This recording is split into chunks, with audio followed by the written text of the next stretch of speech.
ফিলিস্তিনের স্বাধীনতাকামী সংগঠন হামাসের রাজনৈতিক প্রধান ইসমাইল হানিয়া আজ নেই। ইরানের রাজধানী তেহরানে হামলা চালিয়ে তাকে হত্যা করা হয়েছে। দেশটির একটি রাষ্ট্রীয় অনুষ্ঠানে যোগ দিতে গিয়ে প্রাণ হারালেন তিনি। এদিকে হানিয়ার মৃত্যুকে হামাসের জন্য বড় একটি ধাক্কা হিসেবে দেখা হচ্ছে। যে কোনো মূল্যে প্রতিশোধ নেয়ার ঘোষণা দিয়েছে সংগঠনটি। তবে প্রশ্ন উঠছে, কারা হত্যা করল ইসমাইল হানিয়াকে? কি বলছে ইরান? তবে কি ইসরায়েলি মারল হানিয়াকে? বিস্তারিত জানাচ্ছেন এসআই রাজ।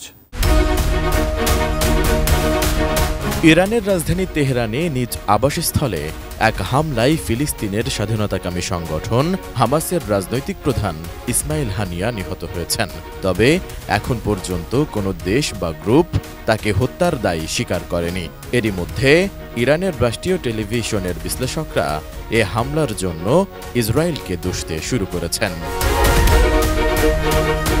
৩১ জুলাই বৃহস্পতিবার এক বিবৃতিতে হানিয়ার মৃত্যুর সত্যতা নিশ্চিত করেছে হামাস।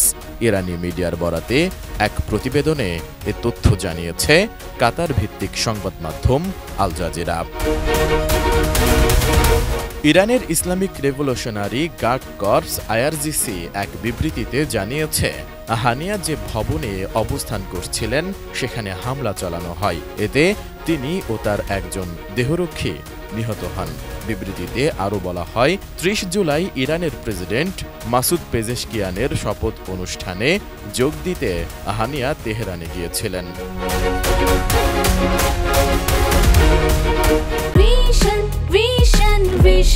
100% কপার কন্ডেন্সারে তৈরি ভিশন ফ্রিজ, তাই গুণে মানে অটুট থাকে বছরের পর বছর। হানিয়ার মৃত্যুতে শোক প্রকাশ করে একটি বিবৃতি দিয়েছে হামাস। বিবৃতিতে বলা হয়েছে, তেহরানে বিশ্বাসঘাতক ইহুদিবাদী অভিযানে নিহত হয়েছেন ইসমাইল হানিয়া। পাশাপাশি হত্যার প্রতিশোধ নেওয়ার ঘোষণাও দিয়েছে গোষ্ঠীটি। হামাসের জ্যেষ্ঠ নেতা মুসা আবু মারজুক বলেন, আমাদের ভাই নেতা মুজাহিদ এবং গাজার সরকার প্রধান ইসমাইল হানিয়া ইহুদিদের হামলায় নিহত হয়েছেন। আমরা এই কাপুরুষোচিত হামলার জবাব দেব। এই হত্যার জন্য যারা দায়ী তাদেরকে অবশ্যই শাস্তি পেতে হবে।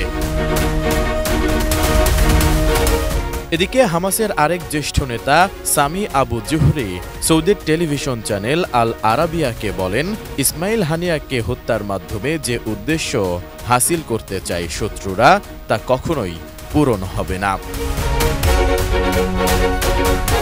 অন্যদিকে এ হত্যাকাণ্ডের জন্য ইসরায়েলকে দায়ী করা হলেও এখন পর্যন্ত কোনো মন্তব্য করেনি দেশটি।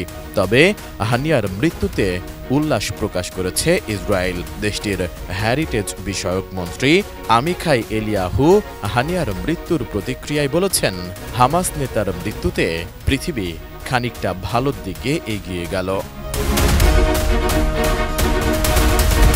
গাজা উপত্যকায় হামাসের প্রতিষ্ঠাতা শেখ আহমেদ ইয়াসিনের ঘনিষ্ঠ সহযোগী ছিলেন ইসমাইল হানিয়া। ২০১৭ সাল থেকে হামাসের প্রধান হিসেবে দায়িত্ব পালন করছিলেন তিনি। জনপ্রিয়তার কারণে তিনি বারবার হামাসের নেতা নির্বাচিত হন। ২০১৯ সালে হানিয়া গাজা ত্যাগ করে কাতারে বসবাস শুরু করেন। এসআই রাজ, এটিএন নিউজ।